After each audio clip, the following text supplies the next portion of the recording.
Stratification क्या चीज़ है, इसको समझने की कोशिश करते हैं। Stratification refer to a system by which a society ranks categories of people in hierarchy. Stratification ऐसा सिस्टम है जिसमें एक सोसाइटी जो लोगों की कैटेगरीज को रैंक करती है हायरार्की में। हायरार्की होती है दर्जाबंदी। लोगों को डिफरेंट कैटेगरीज में बना देते हैं कि ये लोग अमीर हैं, ये मिडिल क्लास हैं, ये गरीब हैं, ये वर्किंग क्लास है, ये रूलिंग क्लास है। तो डिफरेंट क्लासेस में या डिफरेंट कास्ट में या डिफरेंट प्रोफेशन की बेस पे डिफरेंट जो है कैटेगरीज में लोगों को जब सोसाइटी रैंक करती है, उनकी ग्रुपिंग करती है, दर्जाबंदी करती है, इस चीज़ को सोशल स्ट्रैटिफिकेशन का नाम दिया गया है। इन Pakistan it's perfectly clear that some groups have greater status। कुछ ऐसे लोग हैं जिनके पास स्टेटस हाई है, कुछ ऐसे लोग हैं जिनके पास लो स्टेटस है, कुछ ऐसे लोग जिनके पास पावर ज़्यादा है। जैसे पॉलिटिशियन है, वो जो अपने काम जिस तरह चाहें करवा सकते हैं, उनका असर रसूख होता है, इन्फ्लुएंस होता है, पावर होती है। उसके बाद कुछ लोगों की कैटेगरीज ऐसे कि उनके पास दौलत ज़्यादा होती है, वो हाई क्लास में आ जाते हैं या रिच पीपल्स में आ जाते हैं। कुछ ऐसे हैं जो हैंड टू माउथ होते हैं, वो मिडिल क्लास में आते हैं। तो ये डिफरेंट कैटेगरीज हैं जो सोसाइटी ने डेवलप की हैं। ये लोअर क्लास है, आपको नज़र आ रहा होगा, ये ग्रुपिंग है। ये जो फाइनेंशियल यानी इकोनॉमिक एसेट्स हैं उनकी बेस पे है। इसमें लोअर क्लास होती है जिसका बड़ी मुश्किल से गुजारा हो रहा है, कभी काम मिल गया, कभी काम नहीं मिला, या कभी खाना खा लिया। ज़रूरियात ज़िंदगी बड़ी मुश्किल से पूरी करते हैं। सम टाइम ऐसा होता है कि ज़रूरियात पूरी हो जाती हैं, सम टाइम नहीं होती, फैसिलिटीज़ बहुत कम होती हैं लोअर क्लास के पास। और मिडिल क्लास ये ऐसे लोग होते हैं कि वो जितना कमाया उसमें गुजारा होता है बस उनका। तो हाई क्लास ऐसी क्लास होती है जिसके पास उनकी ज़रूरियात से ज़्यादा पैसे होते हैं। तो ये तीन तरह की ग्रुपिंग आपको नज़र आ रही है। हाई क्लास अपर क्लास में आता है, फिर मिडिल क्लास है, फिर लोअर क्लास है। लोअर क्लास में वो लोग जिनका बड़ी मुश्किल से गुजारा होता है। मिडिल क्लास में ऐसे लोग जिनका गुजारा हो रहा है लेकिन पैसे जो उनकी ज़रूरियात से ज़्यादा नहीं है। तो अपर क्लास के पास ज़रूरियात से ज़्यादा पैसे होते हैं। तो ये तीन कैटेगरीज बनाई गई हैं। इस जो कैटेगरीज का जो प्रोसेस है सोसाइटी बनाती है, इसको सोशल स्ट्रैटिफिकेशन का नाम दिया गया है। नेक्स्ट विलियम है, इसकी डेफिनेशन है कि social stratification refer to ranking of individual on scale of superiority, inferiority या equality according to some common accepted basis of valuation। Stratification एक ऐसी रैंकिंग है जिसमें इंडिविजुअल को किसी को सुपीरियरिटी की बेस पे या किसी को इन्फीरियरिटी की बेस पे या इक्वालिटी की बेस पे, ऐसे लोग जिनके पास ज़्यादा दौलत है, वेल स्टेब्लिश हैं, बड़े बिजनेसमैन हैं, वो सुपीरियर में आ जाएंगे। पॉलिटिशियन है, सुपीरियर में आ जाएंगे। या इन्फीरियर ऐसे लोग जो लेबर क्लास में आते हैं, स्वीपर, चौकीदार वगैरह या मोची, नाई वगैरह, ये सारे इन्फीरियर सेक्टर में आ जाएंगे। तो देन फिर नेक्स्ट जो है आपको नज़र आ रही है कि ये इक्वालिटी, ये मिडिल क्लास में है। तो इसकी बेस पे कुछ कैटेगरीज, कुछ रैंकिंग बनाई गई है, कुछ ग्रुपिंग की गई है, सोसाइटी ने की होती है। तो इसको स्ट्रैटिफिकेशन का नाम दिया गया है।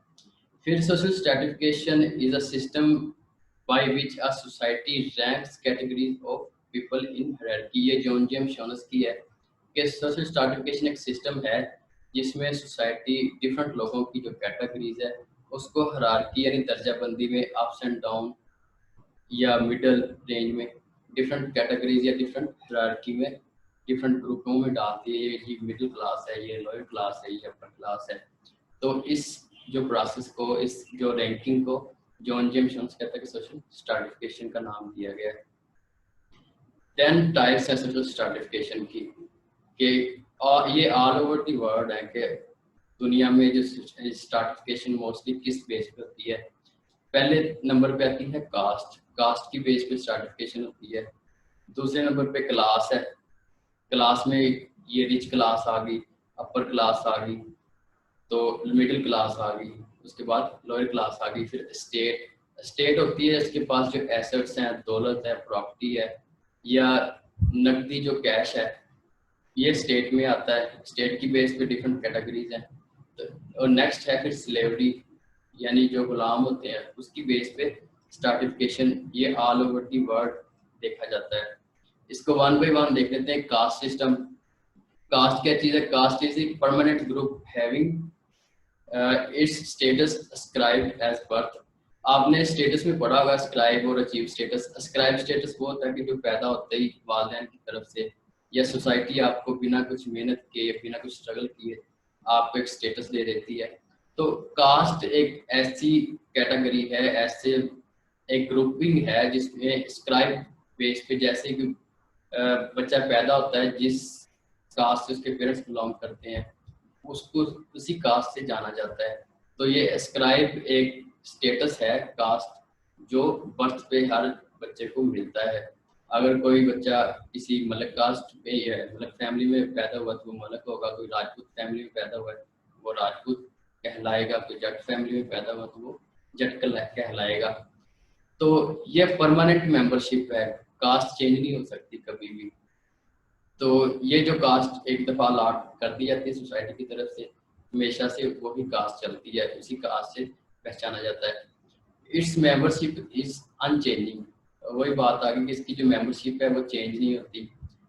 This group is heredity.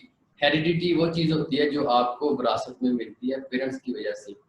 Cast एक ऐसा ग्रुप है जो पेरेंट्स की तरफ से मिलता है सोसाइटी में आपको, उसमें आपकी कोई स्ट्रगल नहीं होती। In Pakistan every person attach himself with some caste. Pakistan में हर आदमी किसी न किसी कास्ट से अपने आप को या सब कास्ट से अपने आप को अटैच करता है, जिससे उसकी पहचान होती है। In rural areas caste system hold status.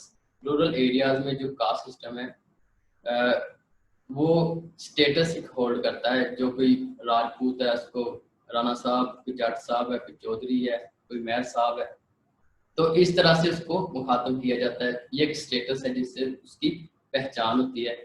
And one is recognised by one's caste only. जो विलेज एरिया में कास्ट सिस्टम ज़्यादा स्ट्रॉन्ग है, और विलेज एरिया में किसी की भी जो पहचान होती है वो कास्ट की बेस पे होती है। देन आता है क्लास।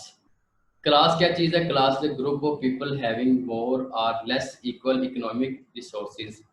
क्लास एक ऐसा ग्रुप है जो इकोनॉमिक रिसोर्सेज की बेस पे होता है। किसी के पास ज़्यादा होती है दौलत, मोर या लेस, किसी के पास कम है या इक्वल। तो जो इकोनॉमिक्स एसेट्स हैं उसकी बेस पे जो क्लास बनती है, ठीक है। देन कहता है कि and indicating similar standard of living in society. अब जो आप देखेंगे मिडिल क्लास है, उसका जो स्टेटस होगा वो मिडिल क्लास के लोगों का होगा कि जितनी वो इनकम कमा रहे हैं उससे उनका जो घर का गुजारा है वो हो रहा है, लेकिन वो अपनी ज़रूरियात ज़िंदगी पूरी कर रहे हैं। तो ऐसे सब लोग जो इतना पैसा कमा रहे हैं जिनसे उनका जो गुजर बसर है वो अच्छा हो रहा है, लेकिन पैसे जमा नहीं हो रहे, उनकी ज़रूरियात से ज़्यादा पैसे नहीं है, ऐसे लोगों को मिडिल क्लास में डाल दिया गया है।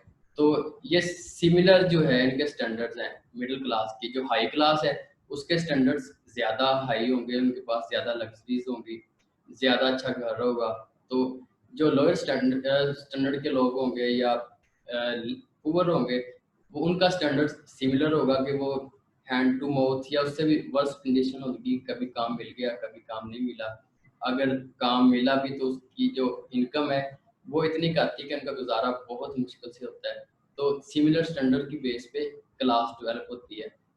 Many societies including all industrial ones. बहुत सारी सोसाइटीज जैसे इंडस्ट्रियल सोसाइटीज हैं, हैम क्लास सिस्टम। ऐसी सोसाइटीज जिधर इंडस्ट्रियल सिस्टम है उनमें जो क्लास सिस्टम है वो ज़्यादा देखने में आता है। In this system of stratification a person is born into social ranking but can move up and down. जो क्लास सिस्टम है, इस सिस्टम में जो एक बच्चा गरीब के घर पैदा हुआ तो वो ऑटोमेटिकली वो गरीब होगा। तो कोई मिडिल क्लास में ऐसी फैमिली में पैदा हुआ जो मिडिल क्लास है वो ऑटोमेटिकली मिडिल क्लास होगा, या हाई क्लास में पैदा होगा वो ऑटोमेटिकली हाई क्लास में रैंकिंग में आ जाएगा। लेकिन वो मूव कर सकता है अप एंड डाउन, या वो मिडिल क्लास में एक बच्चा पैदा हुआ है तो वो अगर काम नहीं करेगा, मेहनत नहीं करेगा तो ऑटोमेटिकली वो पुअर क्लास में चला जाएगा।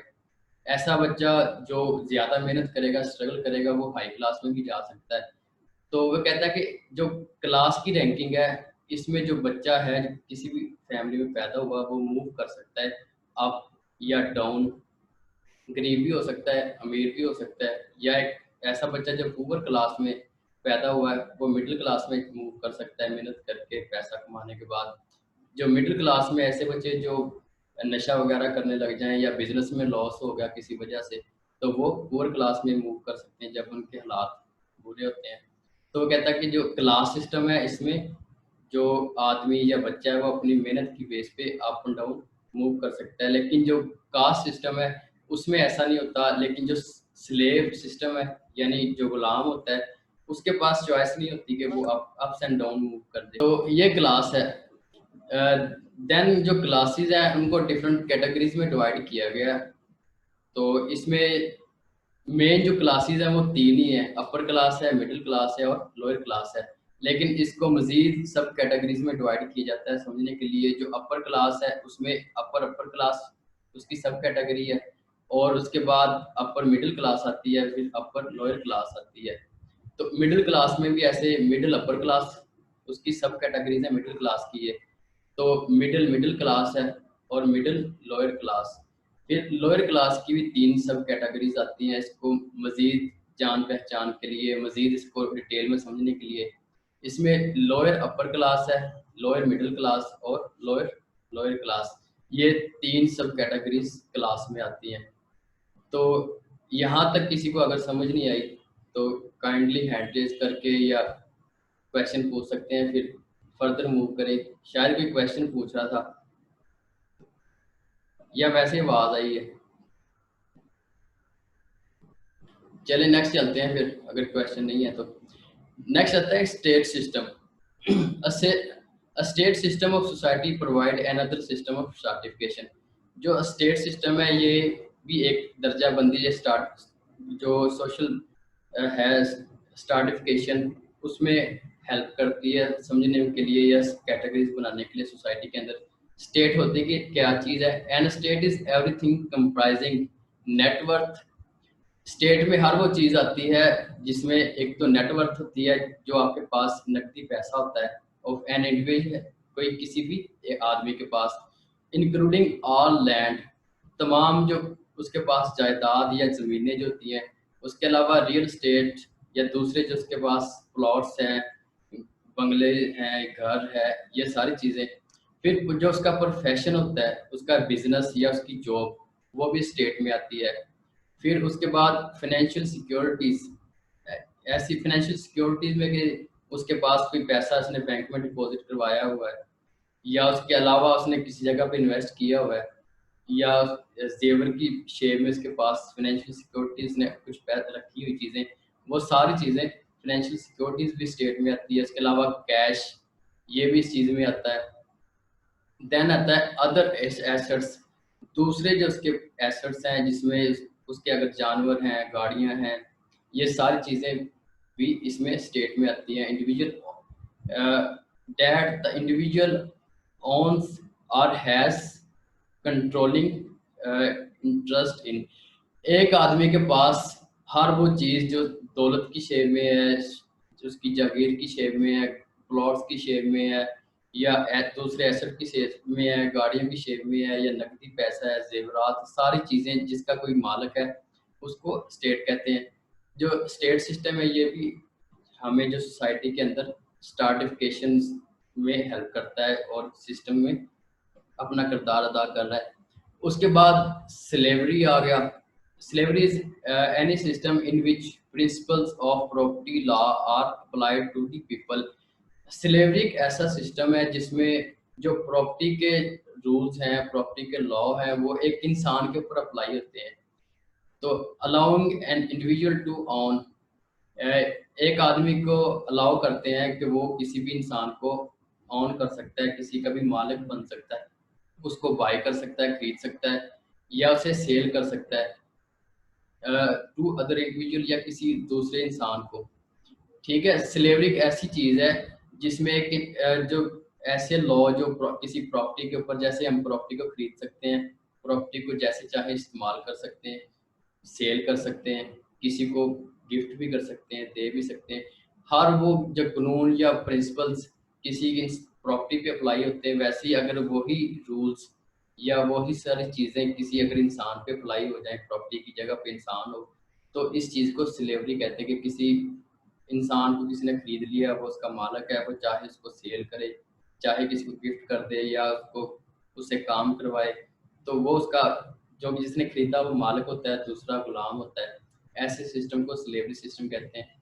Slavery system had economic basis, जो स्लेवरी सिस्टम है वो इकोनॉमिक बेसिस पे था कि पैसे की बेस पे किसी भी इंसान को खरीदा जाता है। In slavery system every slave had his master to home he was subject. तो स्लेवरी सिस्टम में जो गुलाम है उसका एक मास्टर होता है जो उसको ऑन करता है और उसको जिस तरह चाहे इस्तेमाल कर सकता है, उससे काम करवा सकता है, वो सारी चीज़ें आती हैं। तो masters power over the slave was unlimited. तो जो मास्टर है यानी जो आका होता है किसी भी गुलाम का, वो स्लेव को जिस तरह चाहे इस्तेमाल कर सकता है, जो उसकी मर्जी है वो कर सकता है, उसकी जो पावर है गुलाम के ऊपर अनलिमिटेड है। ये सिस्टम सोसाइटी में अब एग्जिस्ट नहीं कर रहा। जैसे सोसाइटी ने तरक्की की तो ये सिस्टम ऑल्ड हो चुका है, तो अगर होगा भी तो बहुत कम शादो नादर कहीं देखने को मिलेगा। तो ये कुछ चीज़ें थी जो ऑल ओवर द वर्ल्ड है। तो स्लेवरी को डिस्कस किया, उसके बाद पाकिस्तानी जो सोसाइटी है उसके अंदर जो स्ट्राटिफिकेशन है वो किस किस बेस पे होती है। Determinants of social stratification in Pakistani society. Pakistani society में किस बेस पे जो है वो स्ट्राटिफिकेशन यानी दर्जाबंदी है, डिफरेंट ग्रुपिंग है, किस बेस पे पाकिस्तानी सोसाइटी में देखने को मिलती है। नंबर वन पे इकोनॉमिक रिसोर्सेज हैं कि ऐसे इकोनॉमिक रिसोर्सेज, आपकी प्रॉपर्टी है, आपके पास जो दौलत है, उसकी बेस पे जो डिफरेंट दर्जाबंदी है। जैसे अपर क्लास थी, मिडिल क्लास और लोअर क्लास थी। ऑक्यूपेशन की बेस पे जो प्रोफेशन या बिजनेस है उसकी बेस पे जो है डिफरेंट कैटेगरीज हैं, डिफरेंट दर्जाबंदीज हैं। उसके बाद प्रेस्टीज है, ये इज्जत है, इज्जत की बेस पे डिफरेंट कैटेगरीज हैं हमारी सोसाइटी में एग्जिस्ट कर रही हैं। उसके बाद पावर है, इसकी बेस पे भी डिफरेंट कैटेगरीज, डिफरेंट ग्रुपिंग या हायरार्की सिस्टम जो है पाकिस्तान में नज़र आता है। कास्ट सिस्टम काफ़ी प्रोमिनेंट है विलेज एरियाज में, तो इसकी बेस पे भी स्ट्राटिफिकेशन है, दर्जाबंदी सोसाइटी के अंदर एग्जिस्ट करती है। और लास्ट पे है एजुकेशन, तालीम की बेस पे भी डिफरेंट ग्रुपिंग है, दर्जाबंदी है सोसाइटी के अंदर जो देखने को मिलती है। इकोनॉमिक रिसोर्सेज की बेस पे इसमें ज़मीन जायदाद, दूसरी चीज़ें आती हैं, बिजनेस या जिधर ऐसे एसेट्स आते हैं जिधर से आपके पास पैसा आ रहा है। तो पहले देखते हैं रूरल एरियाज में। रूरल एरियाज में अपर क्लास होती है। अपर क्लास में ऐसे लोग आते हैं जिनकी ज़मीन 12.5 एकड़ से ज़्यादा हो या 12.5 एकड़ हो। ऐसे लोग जिनकी ज़मीन 12.5 एकड़ से कम हो या वो ज़मीन लीज पे यानी ठेके पे लेके कास्ट करते हैं, रेंट पे लेके, तो ऐसे जो लोग हैं वो मिडिल क्लास में आते हैं। और उसके बाद जो विलेज एरिया में तीसरी क्लास है वो लोअर क्लास होती है। इसमें सारी वो चीज़ें आती हैं, इसमें कारपेंटर यानी जो होता है लकड़ी का काम करने वाला लोहार, और उसके बाद कोबलर आ गया, इसमें ये मोची और बार्बर जो नाई होता है। तो ये ऐसे लोग जो दूसरी क्लासेस को, अपर क्लासेस को सर्व करते हैं, वो लोअर क्लासेस में आती हैं। तो ये रूरल एरियाज में थी। और अर्बन एरियाज में जो अपर क्लास है इसमें इंडस्ट्रियलिस्ट आते हैं, होलसेल एंड बिग बिजनेसमैन आते हैं। उसके बाद हाई क्लास ऑफिशियल्स, ऐसे लोग जो गवर्नमेंट के 16 स्केल या से अबव की जॉब कर रहे हैं, वो इसमें आते हैं। उसके बाद हाई क्लास प्रोफेशनल्स, ऐसे लोग जिनका जो प्रोफेशन है वो हाई क्लास है, इसमें डॉक्टर्स जो हैं वो आते हैं। उसके बाद जजेस आ गए, वकला आ गए, एडवोकेट्स और मेडिकल प्रैक्टिशनर्स, ये सारे इस अपर क्लास में आते हैं। ये अर्बन एरिया की बात हो रही है। उसके बाद अर्बन एरिया में मिडिल क्लास में आते हैं, profession having income and expenditure almost equal. Middle class में जो अर्बन एरियाज में वो लोग आते हैं जो इतनी दौलत कमा रहे हैं कि उनका जो गुजारा है वो अच्छी तरह हो रहा है, लेकिन उनके पास इतनी दौलत नहीं है कि जो सेव हो रही हो, जो हैंड टू माउथ है, जितना कमा रहे हैं उनका गुजर बसर अच्छा हो रहा है। ऐसे लोगों को मिडिल क्लास में रैंक किया जाता है पाकिस्तान में, अर्बन एरियाज में। उसके बाद लोअर क्लास में, अर्बन एरियाज में वो लोग आते हैं जो जॉबलेस हों या डिपेंडेंट्स हों, यानी कि वो खाने पीने के लिए अपने पेरेंट्स के ऊपर या किसी और के ऊपर डिपेंड कर रहे हों। फिर अनस्किल्ड लेबर, ऐसी लेबर जो अनस्किल्ड है। इसमें आज जो चौकीदार हैं, सफाई करने वाले, और उसके दूसरे जितनी भी चीज़ें जिनके पास कोई स्किल्स नहीं है, जैसे डॉक्टर के पास एक स्किल होती है, वकील के पास स्किल होती है, तो सारी लेबर या ऐसे लोग जो अनस्किल्ड लेबर कर रहे हैं, वो सारे लोअर लेवल में आते हैं। उसके बाद ऑक्यूपेशन की बेस पे डिफरेंट कैटेगरीज हैं, डिफरेंट हायरार्कीज हैं। Occupation is also important indicator in social stratification in every society. In Pakistani society, high-class professionals are owners of land.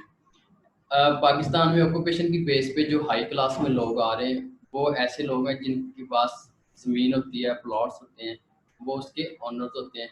उसके बाद ऑनर्स ऑफ कल्टीवेटर्स, ऐसे लोग जो जिनके पास ज़मीन है और उसने मज़ारे रखे हुए हैं। इंडस्ट्रियलिस्ट आते हैं।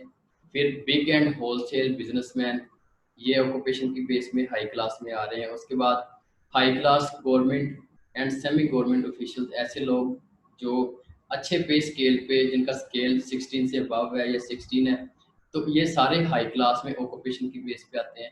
मिडिल क्लास ऑक्यूपेशन की बेस पे ऐसे लोग जो स्मॉल कल्टीवेटर्स हैं, जिनकी ज़मीन 12 एकड़ से कम है, ठीक है। तो उसके बाद टेनर्स, ऐसे लोग जो ज़मीन ठेके पे लेके विलेज एरिया में उसको कास्ट कर रहे हैं। फिर मिडिल क्लास सर्विसमैन, ऐसे लोग जो गवर्नमेंट की सर्विस कर रहे हैं और मिडिल क्लास है, वो 16 स्केल से नीचे हैं, 14, 11 या नीचे, तो ये मिडिल क्लास में आते हैं। और उसके बाद small partners in industrial units, या जिनके जो किसी भी इंडस्ट्री में 1-2% या छोटे मोटे शेयर्स होते हैं, ये मिडिल क्लास में आते हैं। उसके बाद लोअर क्लास है। लोअर क्लास में ऑल मिनाइल वर्कर्स आते हैं। मिनाइल वर्कर्स जो अदना काम होते हैं, छोटे काम, जिसमें कोबलर मैन है यानी मोची, फिर कारपेंटर, ऐसे लोग जो लकड़ी का काम करते हैं, ब्लैक स्मिथ, ये भी लोहार को कहते हैं, पियन और चौकीदार वगैरह और स्वीपर वगैरह, ये ऐसे लोग जो अदना काम करते हैं, छोटे दर्जे के काम करते हैं। तो ये सब लोग ऑक्यूपेशन की बेस पे लोअर क्लास में आ रहे हैं। तो आज का टाइम ख़त्म हो गया, बाकी इंशाल्लाह नेक्स्ट लेक्चर में। तो तब तक के लिए इजाज़त दीजिए। अल्लाह हाफिज़।